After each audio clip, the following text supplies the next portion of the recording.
No matter how hard Stanley looked, he couldn't find a trace of his co-workers.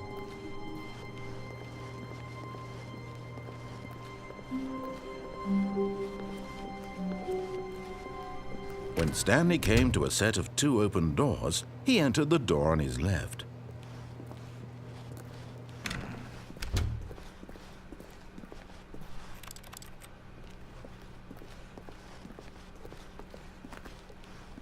Yet there was not a single person here either. Feeling a wave of disbelief, Stanley decided to go up to his boss's office, hoping he might find an answer there. Oh no, no, not again. I won't be part of this. I'm not going to encourage you. I'm not going to say anything at all.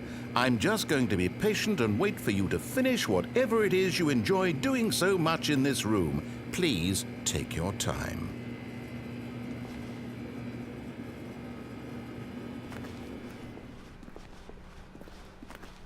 Coming to a staircase, Stanley walked upstairs to his boss's office.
Stepping in.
All of his co-workers were gone.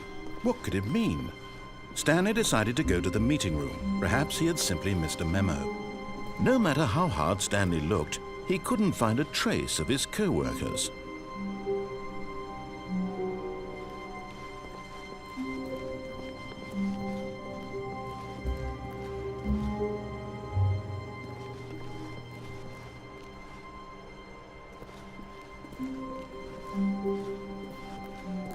When Stanley came to a set of 2 open doors, he entered the door on his left.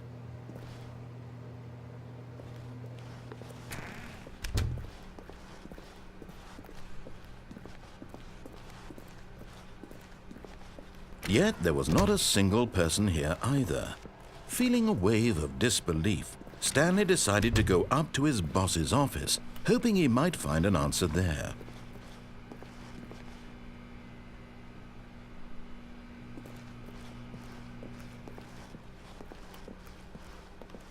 Coming to a staircase, Stanley walked upstairs to his boss's office.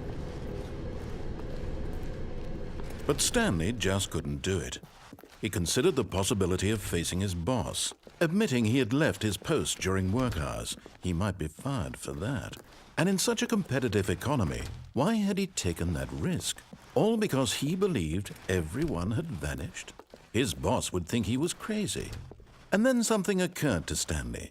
Maybe, he thought to himself, maybe I am crazy. All of my co-workers blinking mysteriously out of existence in a single moment for no reason at all? None of it made any logical sense. And as Stanley pondered this, he began to make other strange observations. For example, why couldn't he see his feet when he looked down? Why did doors close automatically behind him wherever he went? And for that matter, these rooms were starting to look pretty familiar. Were they simply repeating? No, Stanley said to himself, this is all too strange. This can't be real. And at last, he came to the conclusion that had been on the tip of his tongue. He just hadn't found the words for it. "I'm dreaming!" he yelled. "This is all a dream." Oh, what a relief Stanley felt to have finally found an answer, an explanation. His co-workers weren't actually gone. He wasn't going to lose his job. He wasn't crazy after all. And he thought to himself, I suppose I'll wake up soon. I'll have to go back to my boring real-life job pushing buttons. I may as well enjoy this while I'm still lucid. So he imagined himself flying and began to gently float above the ground. Then he imagined himself soaring through space on a magical starfield, and it too appeared. It was so much fun, and Stanley marveled that he had still not woken up.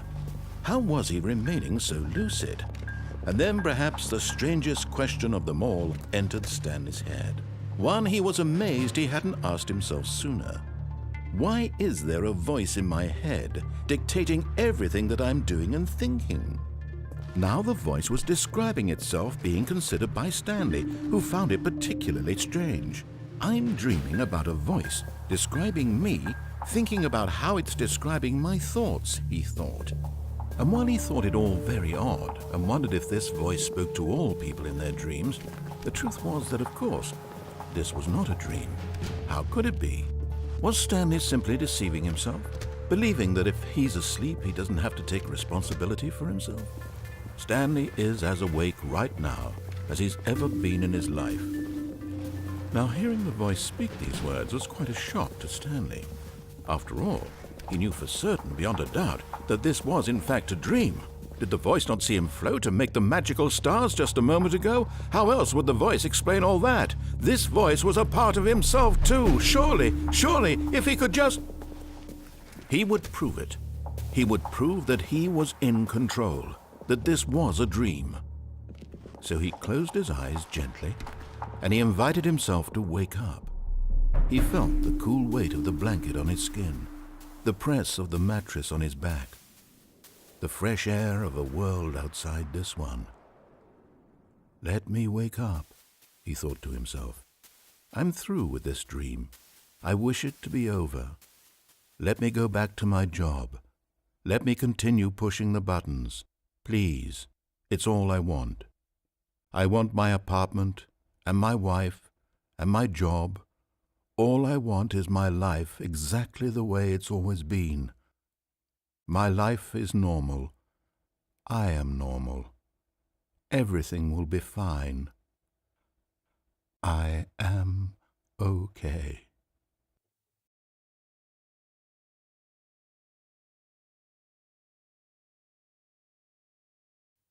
Stanley began screaming. Please, someone, wake me up. My name is Stanley. I have a boss. I have an office. I am real. Please, just someone tell me I am real. I must be real. I must be. Can anyone hear my voice? Who am I? Who am I? And everything went black.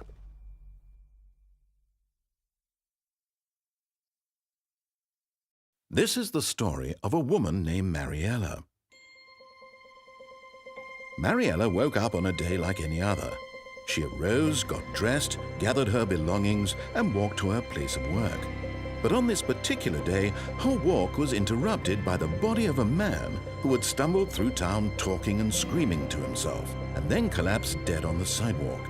And although she would soon turn to go call for an ambulance, for just a few brief moments she considered the strange man.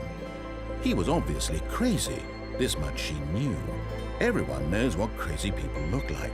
And in that moment, she thought to herself how lucky she was to be normal. I am sane. I am in control of my mind. I know what is real and what isn't. It was comforting to think this, and in a certain way, seeing this man made her feel better. But then she remembered the meeting she had scheduled for that day. The very important people whose impressions of her would affect her career, and by extension, the rest of her life. She had no time for this, so it was only a moment that she stood there, staring down at the body. And then she turned and ran.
All of his co-workers were gone.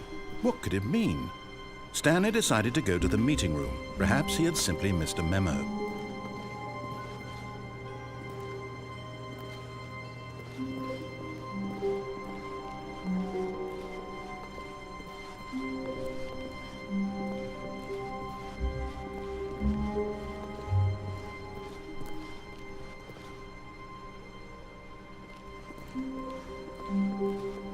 When Stanley came to a set of 2 open doors, he entered the door on his left.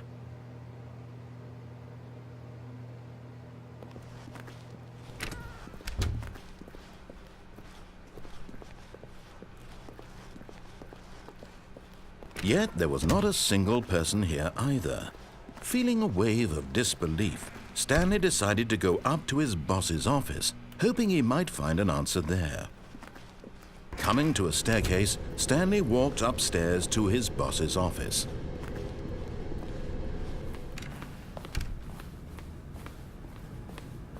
The moment he entered his manager's office, Stanley froze in his tracks. Not a living soul anywhere. Could he really be all alone? This was too much for Stanley to take. Too much for any man to take. He fell to his knees. bursting into half moans, half sobs, the guttural retching of life from a man denied any hope, Stanley was in such a rush to get through the story as quickly as possible, he didn't even have a single minute to just let the narrator talk. That kind of anxiety isn't healthy, so he relaxed for a few moments with some calming New Age music.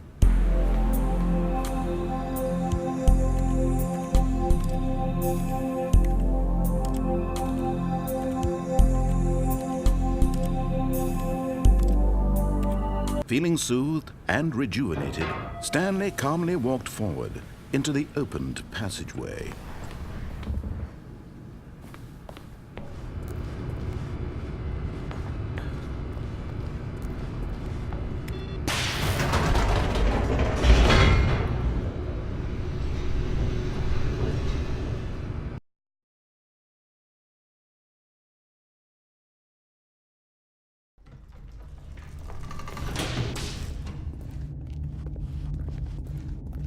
Stanley walked straight ahead through the large door that read Mind Control Facility.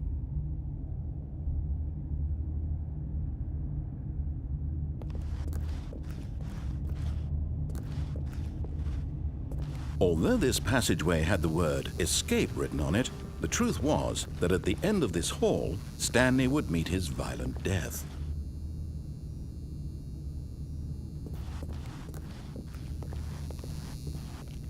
The door behind him was not shut. Stanley still had every opportunity to turn around and get back on track.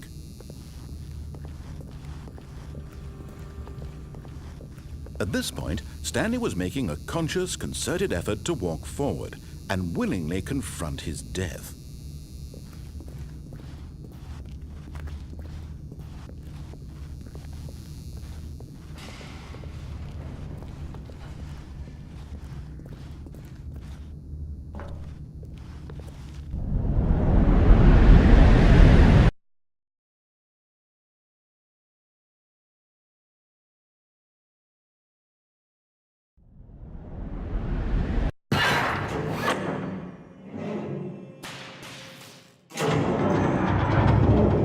As the machine whirred into motion and Stanley was inched closer and closer to his demise, he reflected that his life had been of no consequence whatsoever. Stanley can't see the bigger picture. He doesn't know the real story, trapped forever in his narrow vision of what this world is. Perhaps his death was of no great loss, like plucking the eyeballs from a blind man. So he resigned and willingly accepted this violent end to his brief and shallow life. Farewell, Stanley.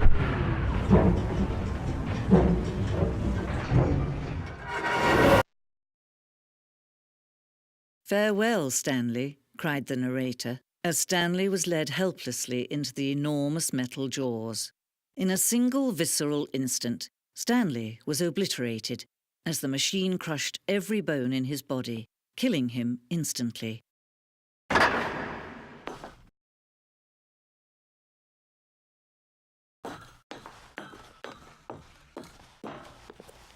And yet it would be just a few minutes before Stanley would restart the game, back in his office, as alive as ever. What exactly did the narrator think he was going to accomplish? When every path you can walk has been created for you long in advance, death becomes meaningless, making life the same. Do you see now? Do you see that Stanley was already dead from the moment he hit start?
Oh, look at these two. How they wish to destroy one another.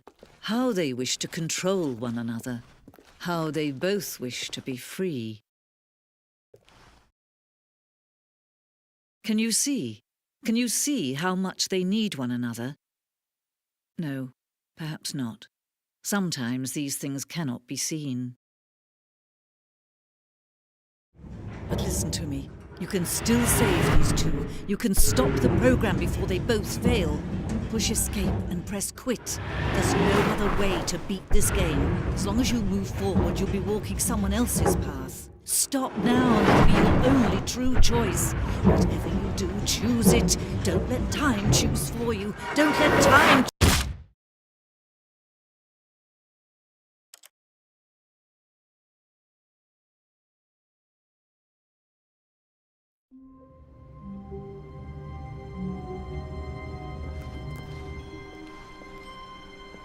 All of his co-workers were gone. What could it mean?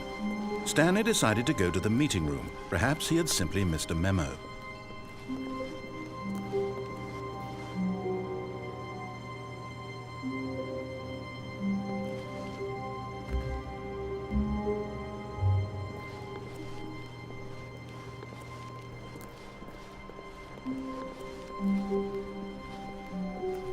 When Stanley came to a set of 2 open doors, he entered the door on his left.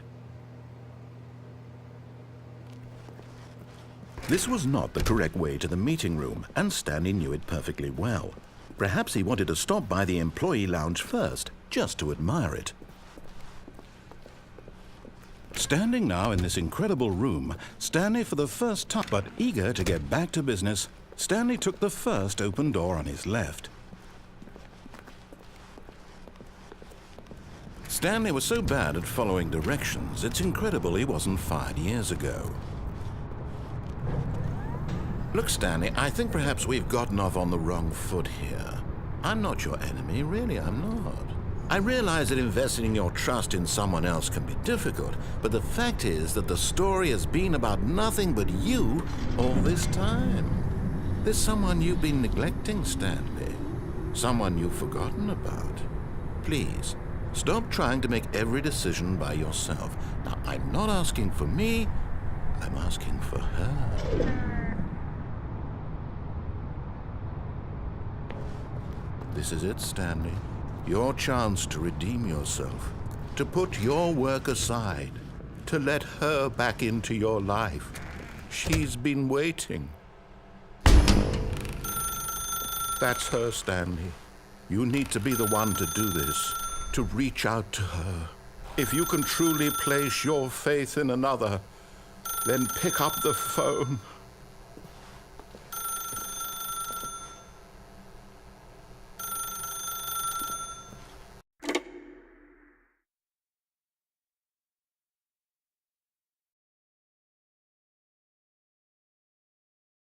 Oh, Stanley, is that you? Hold on, sweetie. Sorry to keep you waiting. I'm just pulling the bread out of the oven. All right. Okay, there we go. All right, now, I want you to come in and tell me all about your day. Gotcha! Oh, come on. Did you actually think you had a loving wife who'd want to commit their life to you? I'm trying to make a point here, Stanley. I'm trying to get you to see something. Come inside. Let me show you what's really going on here. Sorry, but you're in my story now.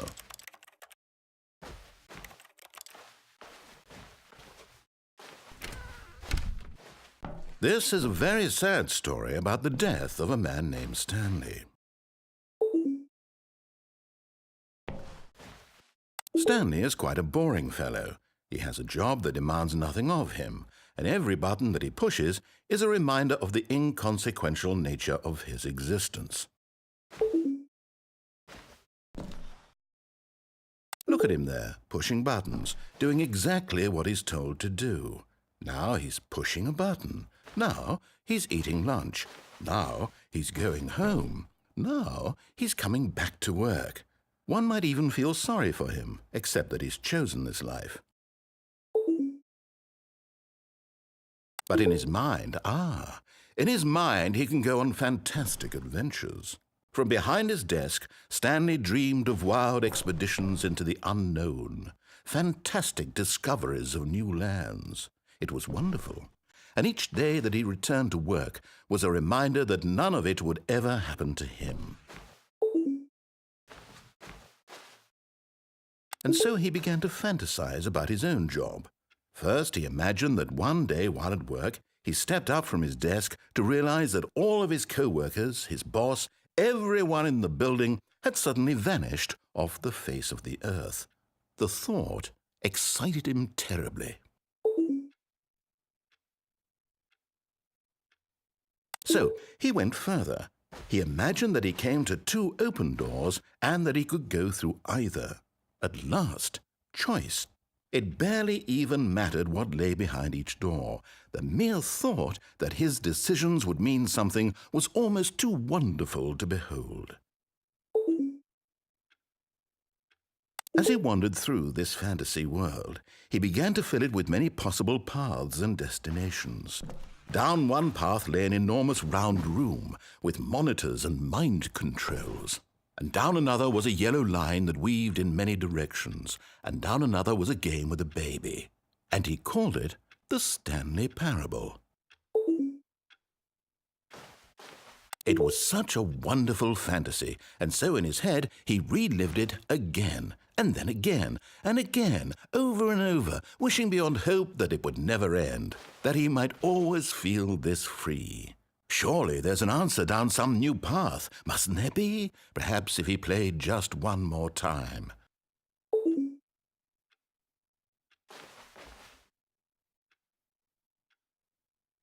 But there is no answer. How could there possibly be? In reality, all he's doing is pushing the same buttons he always has. Nothing has changed. The longer he spends here, the more invested he gets, the more he forgets which life is the real one. And I'm trying to tell him this, that in this world he can never be anything but an observer, that as long as he remains here, he's slowly killing himself. But he won't listen to me. He won't stop. Here, watch this. Stanley, the next time the screen asks you to push a button, do not do it.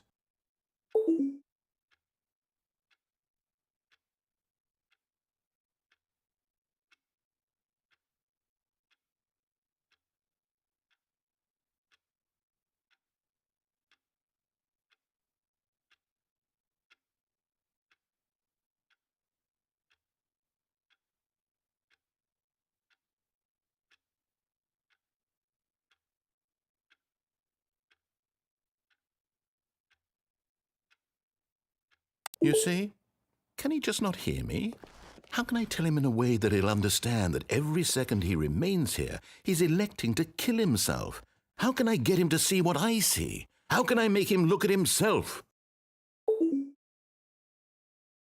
I suppose I can't, not in the way I want him to. But I don't make the rules. I simply play to my intended purpose, the same as Stanley. We're not so different, I suppose. I'll try once more to convey all this to him. I'm compelled to. I must. Perhaps, well, maybe this time he'll see. Maybe this time. And I tried again, and Stanley pushed a button. And I tried again, and Stanley pushed a button. And I tried.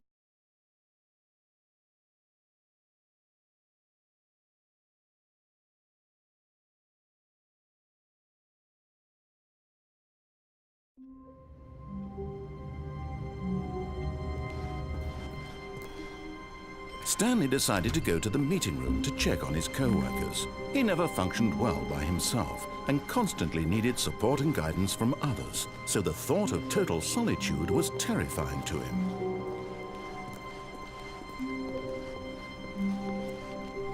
When Stanley came to a set of 2 open doors, he entered the door on his left.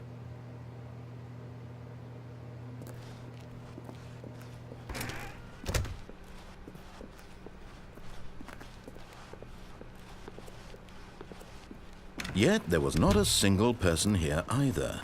Feeling a wave of disbelief, Stanley decided to go up to his boss's office, hoping he might find an answer there.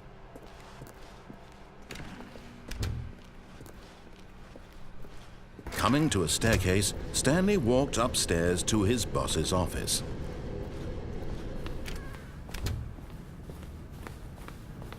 Okay, I think we all know the drill by now. Blah, blah, blah. Dark secrets, the keypad. Stanley pushes some buttons. Oh, hey, look, it's a new passageway. Quelle surprise.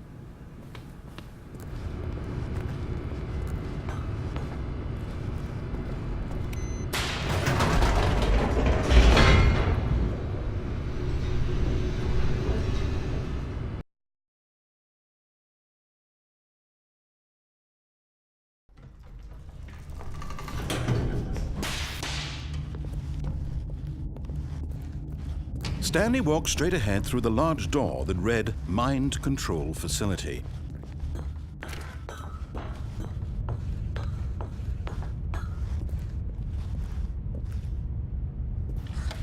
The lights rose on an enormous room packed with television screens.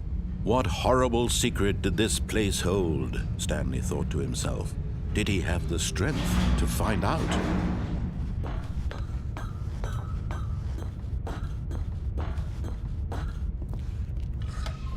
Now the monitors jumped to life, their true nature revealed. Each bore the number of an employee in the building, Stanley's co-workers. The lives of so many individuals reduced to images on a screen, and Stanley, one of them, eternally monitored in this place where freedom meant nothing.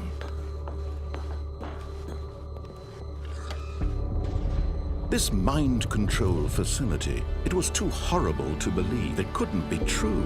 Had Stanley really been under someone's control all this time? Was this the only reason he was happy with his boring job? That his emotions had been manipulated to accept it blindly?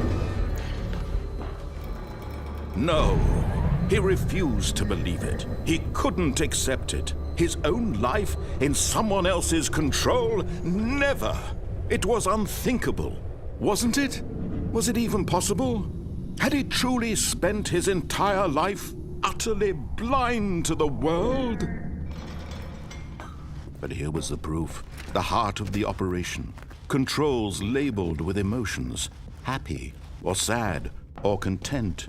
Walking, eating, working, all of it monitored and commanded from this very place. And as the cold reality of his past began to sink in, Stanley decided that this machinery would never again exert its terrible power over another human life. For he would dismantle the controls once and for all. Oh, Stanley, you didn't just activate the controls, did you? After they kept you enslaved all these years, you go and you try to take control of the machine for yourself. Is that what you wanted? Control? Oh, Stanley, I applaud your effort, I really do. But you need to understand, there's only so much that machine can do. You were supposed to let it go, turn the controls off, and leave. If you want to throw my story off track, you're going to have to do much better than that.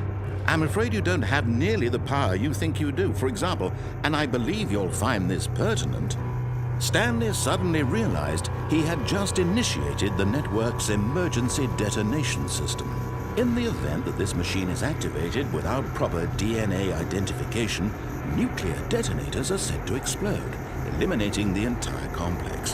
How long until detonation then? Let's say, 2 minutes. Ah, now this is making things a little more fun, isn't it, Stanley? It's your time to shine. You are the star. It's your story now. Shape it to your heart's desires. Oh, this is much better than what I had in mind. What a shame we have so little time left to enjoy it. Mere moments until the bomb goes off. But what precious moments each one of them is. More time to talk about you, about me, where we're going, what all this means. I barely know where to start. What's that?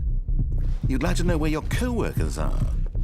A moment of solace before you're obliterated? All right, I'm in a good mood. You're gonna die anyway. I'll tell you exactly what happened to them. I erased them. I turned off the machine. I set you free. Of course, that was merely in this instance of the story. Sometimes when I tell it, I simply let you sit there in your office forever, pushing buttons endlessly and then dying alone. Other times, I let the office sink into the ground, swallowing everyone inside, or I let it burn to a crisp.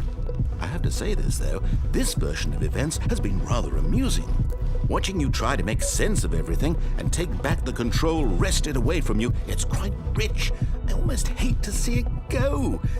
But I'm sure whatever I come up with on the next go-around will be even better. My goodness, only 34 seconds left. But I'm enjoying this so much. You know what? To hell with it. I'm going to put some extra time on the clock, why not? These are precious additional seconds, Stanley. Time doesn't grow on trees. Oh dear me, what's the matter, Stanley? Is it that you have no idea where you're going or what you're supposed to be doing right now? Or did you just assume when you saw that timer that something in this room was capable of turning it off? I mean, look at you. Running from button to button, screen to screen, clicking on every little thing in this room. These numbered buttons, no, these colored ones, or maybe this big red button, or this door. Everything, anything, something here will save me. Why would you think that, Stanley? That this video game can be beaten? Won? Solved? Do you have any idea what your purpose in this place is? Stanley, you're in for quite a disappointment. But here's a spoiler for you. That timer isn't a catalyst to keep the action moving along. It's just seconds ticking away to your death. You're only still playing instead of watching a cutscene because I want to watch you for every moment that you're powerless, to see you made humble. This is not a challenge, it's a tragedy. You wanted to control this world, that's fine. But I'm going to destroy it first, so you can't. Take a look at the clock, Stanley. That's 30 seconds you have left to struggle. 30 seconds until a big boom and then nothing. No ending here, just you being blown to pieces. Will you cling desperately to your frail life, or will you let it go peacefully? Another choice.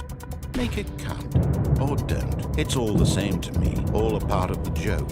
And believe me, I will be laughing at every second of your inevitable life from the moment we fade in until the moment I say, happily ever up.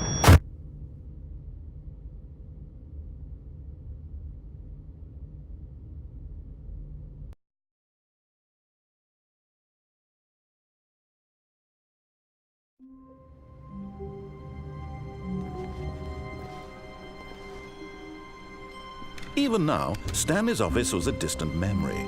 What did it look like? There was a computer, perhaps, and a painting. Was it a painting or a photo? He could no longer recall.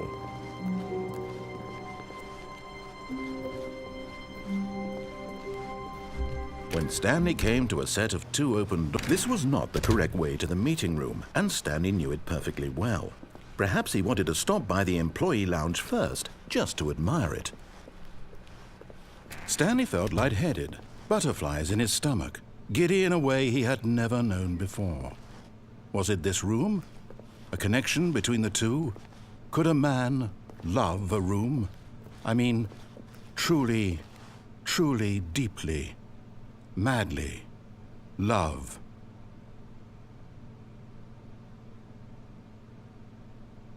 Yes, really, really worth it being here in the room. A room so utterly captivating that even though all your co-workers have mysterious but eager to get back to business, Stanley took the first open door on his left. Stanley was so bad at following directions, it's incredible he wasn't fired years ago. Look, Stanley, I think perhaps we've gotten off on the wrong foot here. I'm not your enemy, really, I'm not. I realize that investing your trust in someone else can be difficult, but the fact is that the story has been about nothing but you all this time. What? Really? I was in the middle of something. Do you have zero consideration for others? Are you that convinced that I want something bad to happen to you? Why, I don't know how to convince you of this, but I really do want to help you, to show you something beautiful. Look, let me prove it. Let me prove that I'm on your side. Give me a chance. Now listen carefully, this is important. Stanley walked through the red door. Aha, perhaps you misunderstood.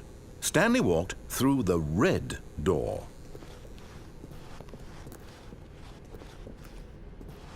I still don't think we're communicating properly. Stanley walked through the red door.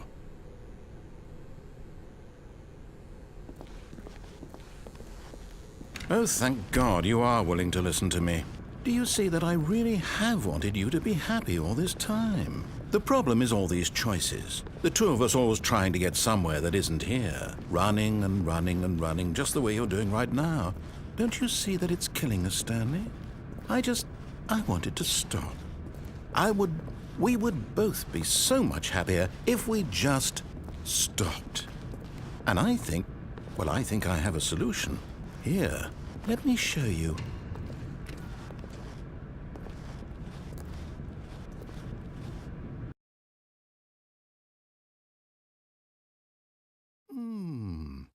What do we want? What are we looking for? Here. Yes.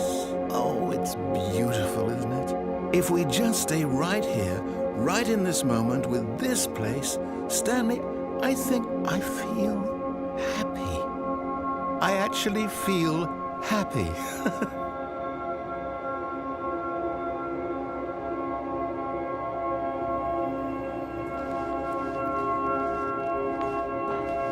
No, wait.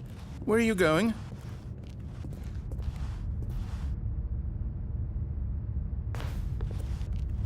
Oh, no. Stay away from those stairs. If you hurt yourself, if you die, the game will reset. We'll lose all of this. Please, no, Stanley, let me stay here. Don't take this from me.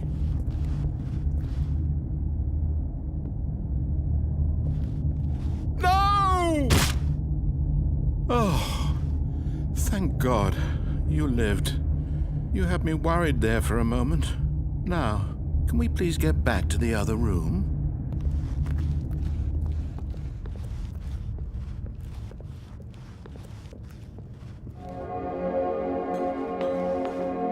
There. See? This is what you want. This is where we can both be happy. We really can. If we stop moving, we just have to stop moving.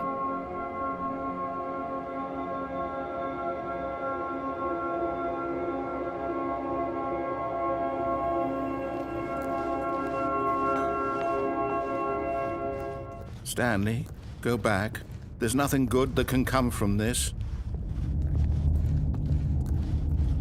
No. No. What are you... Do you just not believe me? What can I say to convince you?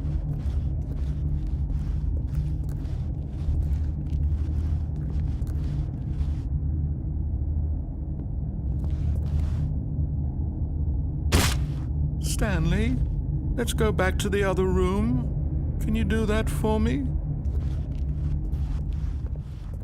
Yes, perhaps you can. Perhaps you finally see what I'm talking about.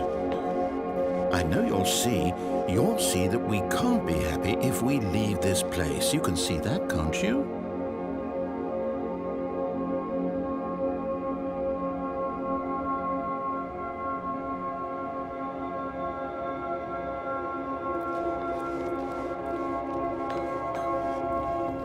No, perhaps not.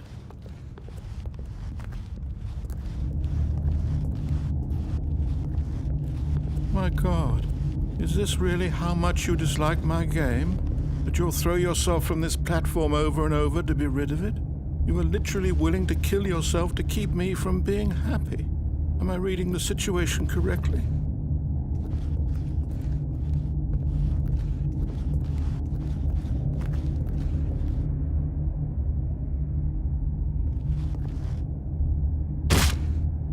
Maybe you're just getting a kick out of it. I don't know anymore. I just wanted us to get along. But I guess that was too much to ask. It looks like you actually want to stay alive? Or are you just teasing me? I wanted us to be happy here, Stanley. I really did. I wish I still thought that was possible.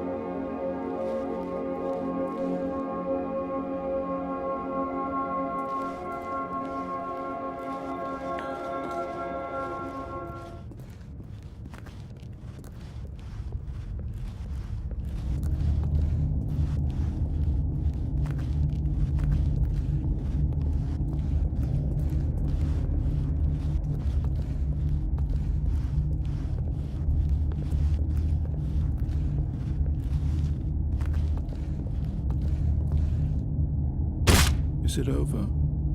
It's going to restart, isn't it? I'm going back.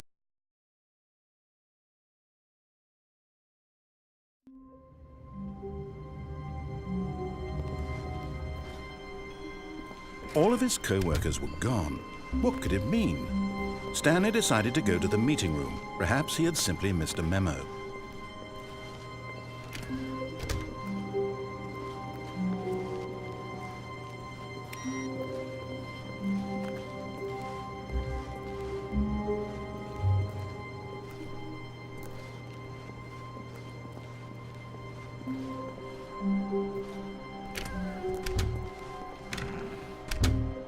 Oh, and I guess this is where Stanley felt he needed... Ah, no, apparently not. When Stanley came to a set of 2 open doors, he entered the door on his left. This was not the correct way to the meeting room, and Stanley knew it perfectly well. Perhaps he wanted to stop by the employee lounge first, just to admire it. The lounge was grand, majestic, perhaps too majestic. Like a combination of, but eager to get back to business, Stanley took the first open door on his left. Stanley was so bad at following directions, it's incredible he wasn't fired years ago.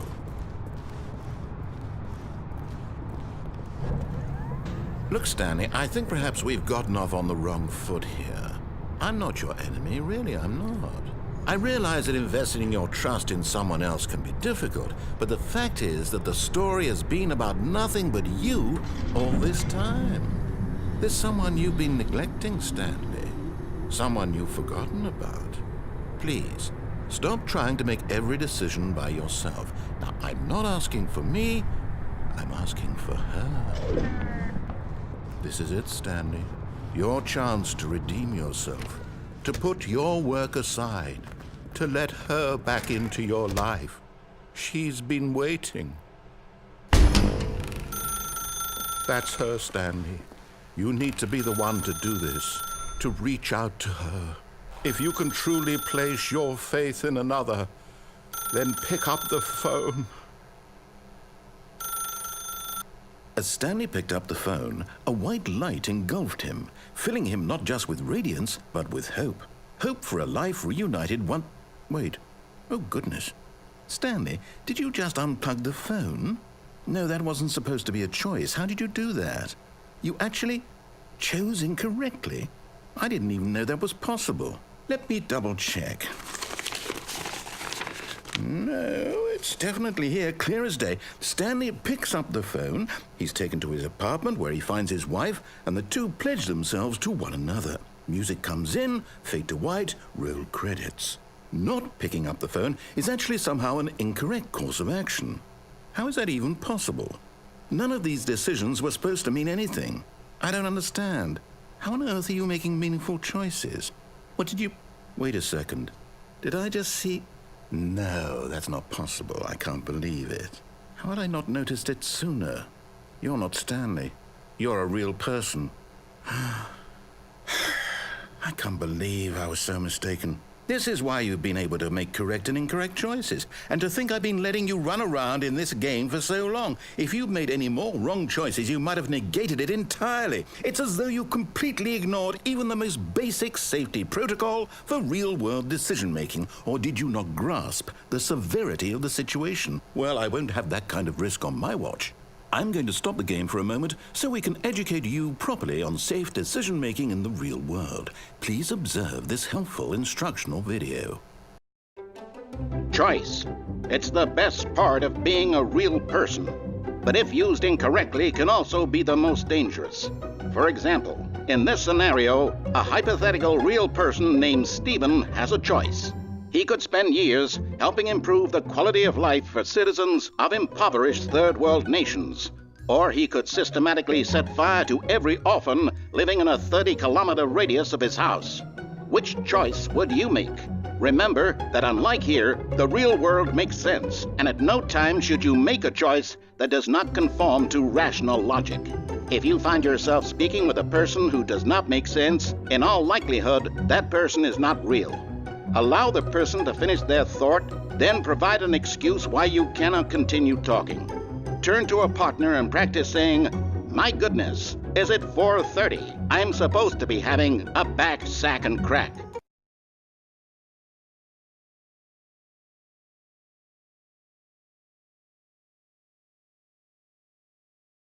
Excellent. Making choices on a regular basis is the best part to a healthy decision-making process. Most medical professionals recommend making at least 8 choices per day. Do you make more than 8? Less? And finally, if you begin to wonder if your choices are actually meaningful and whether you'll ever make a significant contribution to the world, just remember that in the vast infiniteness of space, your thoughts and problems are materially insignificant, and the feeling should subside. At this time, your instructor will guide you in an exercise to test and reinforce the material covered in this video. Welcome back. You may have noticed that this room has begun to deteriorate as a result of narrative contradiction. But not to worry. Now that you're properly informed on good decision-making, we're going to revisit a choice you made just a few minutes ago and see what the correct thing to do would have been. This way, please.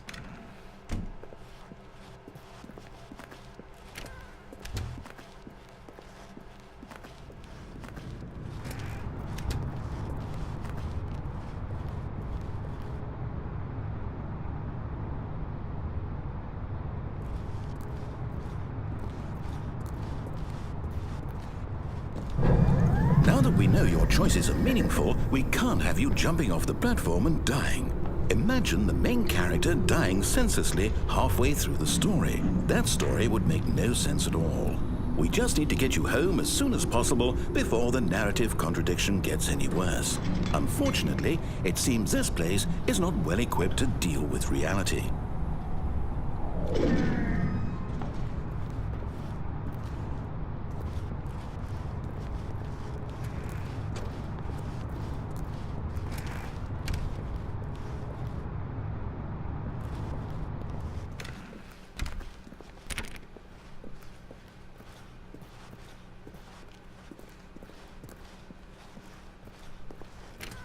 Almost there.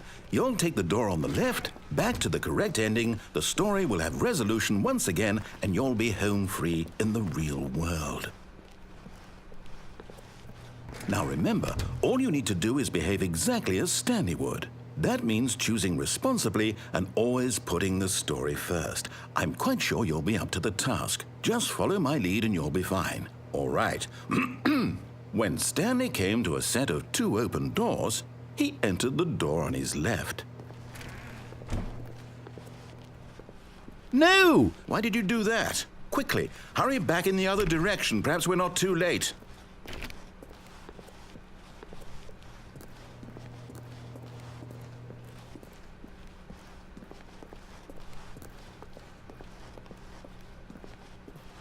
Oh, it's ruined. I can't believe, after everything we talked about, that my story, you've destroyed my work. Why? For what? What did you get out of that? What did you think was so special about seeing the game undone, left here like so much garbage? It's worthless now. And what am I supposed to do? Even if there were a way to continue, would it be worth it? To know that my story is now incorrect? How can I go back to that? I can't erase that knowledge. I'll have to live with it forever, reliving its impossibility forever. I couldn't live that way. Is it better to shut the game down entirely? To willingly destroy all of my work? I don't know. What's the answer? What do I do? What do I do? What do I... No, I have to. I have to shut the game down. I have to. I have to.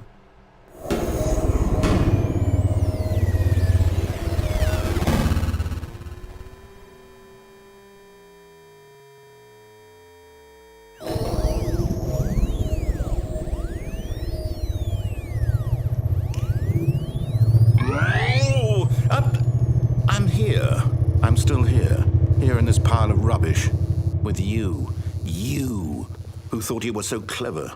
Now look where we are. My entire game is destroyed. It was the only thing in the world that was mine, and you've run it into the ground. What, did you think that would be funny? You just had to see? Didn't I impress upon you how important it was to be like Stanley? He actually knows how to do what I tell him to. He understands that if I say to do something, there's a damn good reason for it. That thought hadn't even occurred to you, had it? That there's a world outside of you? You're a child. Oh, my story. If you'd just gone through the door on the left, you would have seen it. There was a whole underground facility. You would have destroyed it and been victorious. It would have been so perfect. I worked so hard on it. I tried so hard. Behave exactly as Stanley would. That means choosing responsibly and always putting the story first. I'm quite sure you'll be up to the task. Just follow my lead and you'll be fine. All right. When Stanley came to a set of 2 open doors, he entered the door on his left.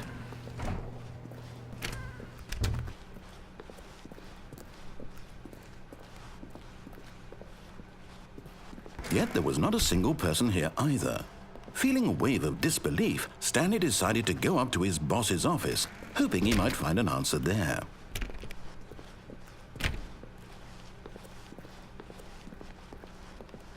Coming to a staircase, Stanley walked upstairs to his boss's office.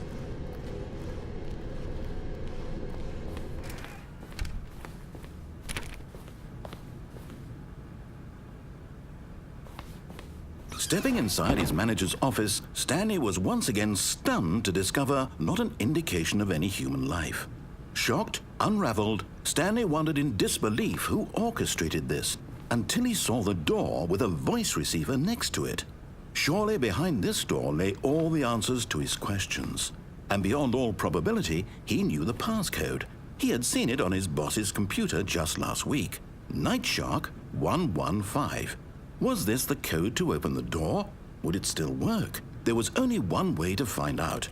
Stanley had been trained never to speak up, but now he would draw from within himself the courage to face the unknown. He drew a sharp breath and then spoke the code.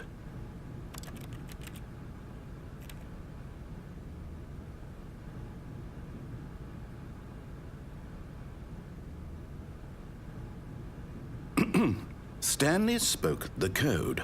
Night Shark 115. He spoke it into the receiver, right there on the wall.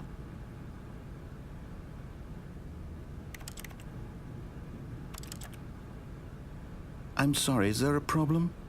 You didn't mishear me, did you? Please speak the code into the receiver. Otherwise, we can't get on with the story. This is a crucial step.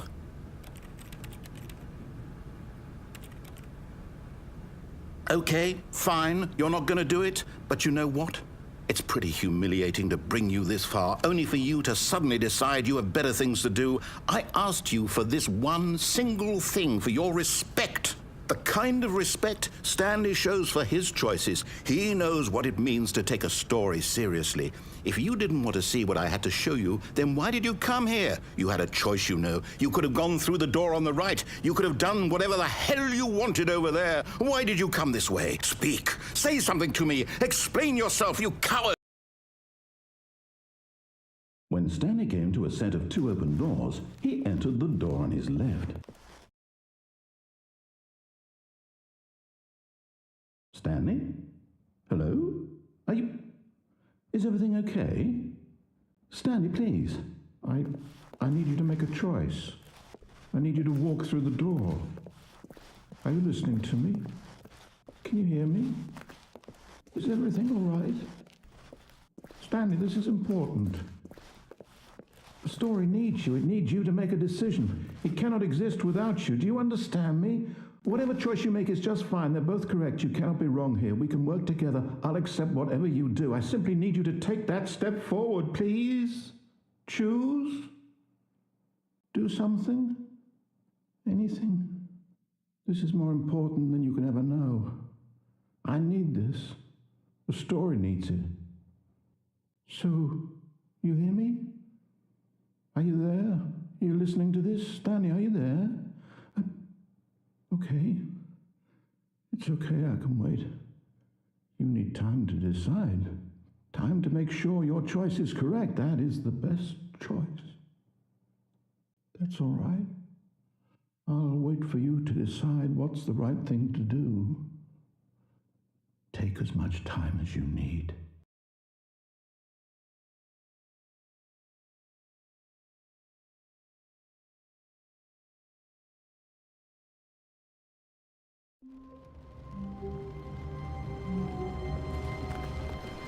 All of his co-workers were gone. What could it mean? Stanley decided to go to the meeting room. Perhaps he had simply missed a memo.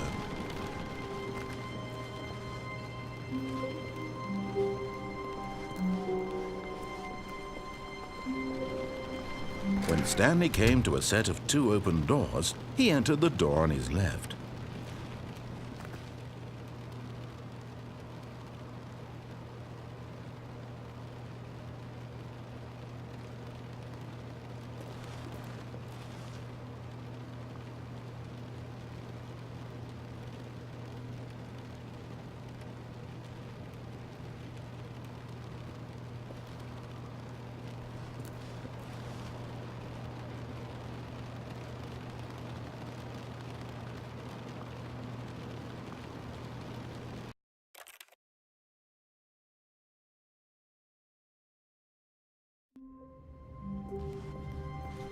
All of his co-workers were gone.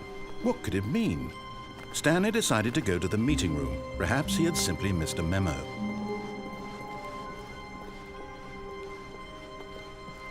When Stanley came to a set of 2 open doors, he entered the door on his left.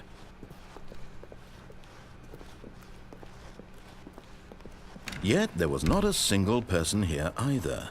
Feeling a wave of disbelief, Stanley decided to go up to his boss's office. Coming to a staircase, Stanley walked upstairs to his boss's office.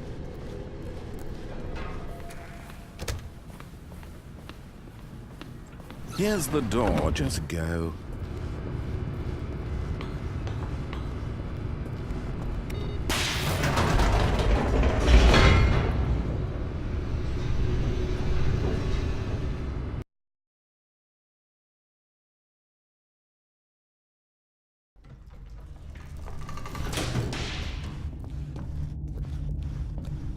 Stanley walked straight ahead through the large door that read Mind Control Facility.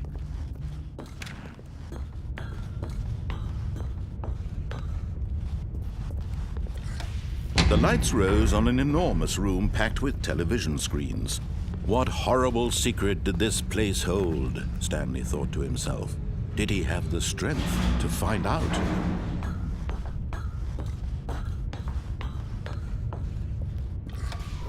Now the monitors jumped to life, their true nature revealed. Each bore the number of an employee in the building, Stanley's co-workers. The lives of so many individuals reduced to images on a screen, and Stanley, one of them, eternally monitored in this place where freedom meant nothing. This mind control facility, it was too horrible to believe. It couldn't be true. Had Stanley really been under someone's control all this time? Was this the only reason he was happy with his boring job? That his emotions had been manipulated to accept it blindly? No, he refused to believe it. He couldn't accept it. His own life in someone else's control? Never! It was unthinkable. Wasn't it? Was it even possible? Had he truly spent his entire life utterly blind to the world? But here was the proof, the heart of the operation. Controls labeled with emotions, happy or sad or content. Walking, eating, working, all of it monitored and commanded from this very place. And as the cold reality of his past began to sink in, Stanley decided...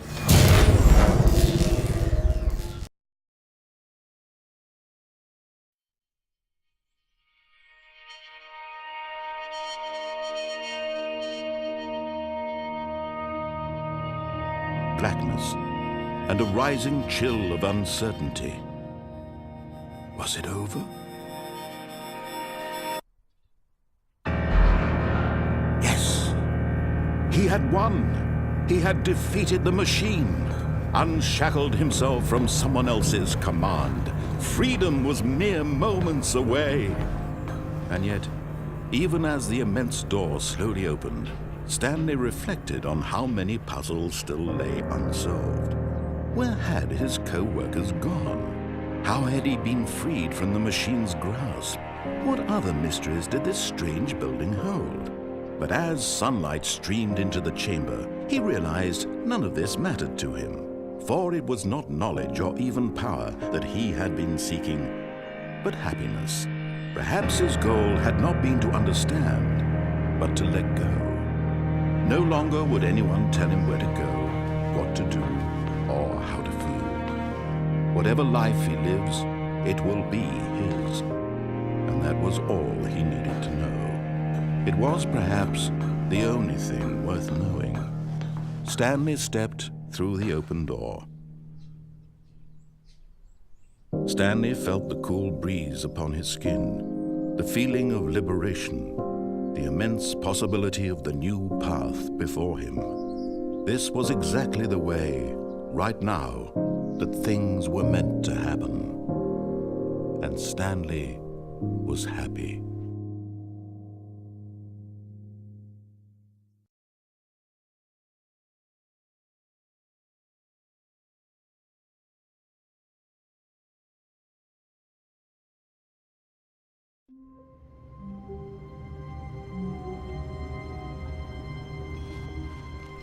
All of his co-workers were gone. What could it mean?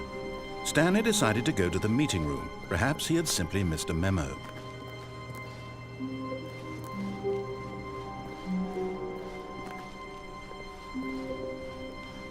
When Stanley came to a set of 2 open doors, he entered the door on his left.